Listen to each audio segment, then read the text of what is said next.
Mr. Speaker, I rise today in order to address a concern that anyone who has ever owned or run a business truly understands: the negative effects on unchecked government regulations in our American economy. No matter how large or small, the federal regulations are being added each day into law by hundreds and even sometimes by thousands, most of which are not directly approved by Congress.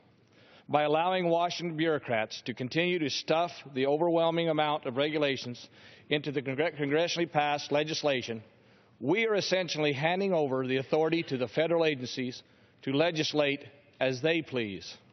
It is our job in Congress to oversee these regulations as they are being generated in an order to provide our constituents that they are not left behind. During this Congress, we made a great stride in reforming the regulation process in order to help the economy grow.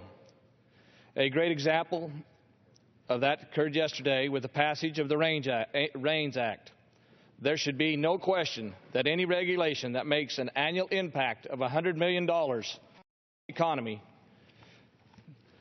should require congressional approval before it could become law. As my colleagues are aware, a copy of the day's Federal Register is delivered to each of our offices daily.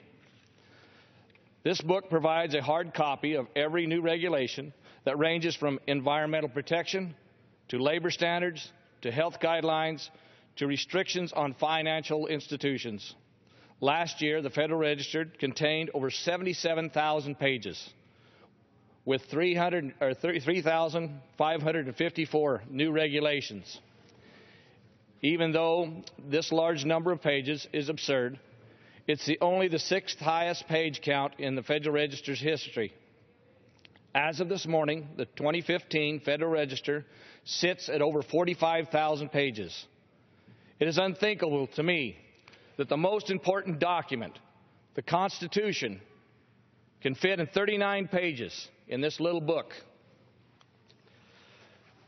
In comparison to the July 13th edition of the Federal Register, that is 627 pages and is only one of 3 editions from that day alone.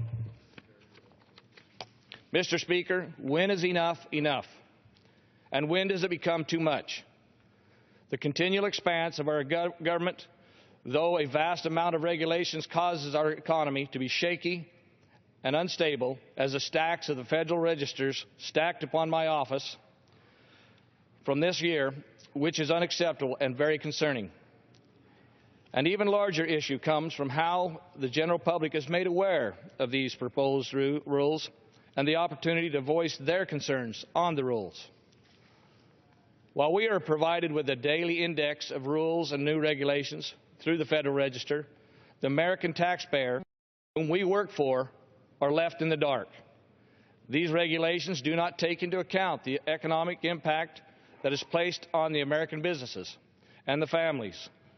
Each new regulation can lead to higher prices for goods, lower wages, and job losses. In 2014, the federal regulations cost the American family an estimated $1.88 trillion in the yearly financial burden, representing roughly $15,000 per household. This cost is larger than the economy of Canada, larger than the economy of Mexico, larger than the economies of Australia, Russia, Spain, and South Korea, just to name a few. In fact, the economy of 9 nations in this world are larger than the cost of our regulations. Although all size businesses and industries feel the effects of government regulations, it is the small businesses that face the greater adversity of these regulations due to the costs of attributed to comply.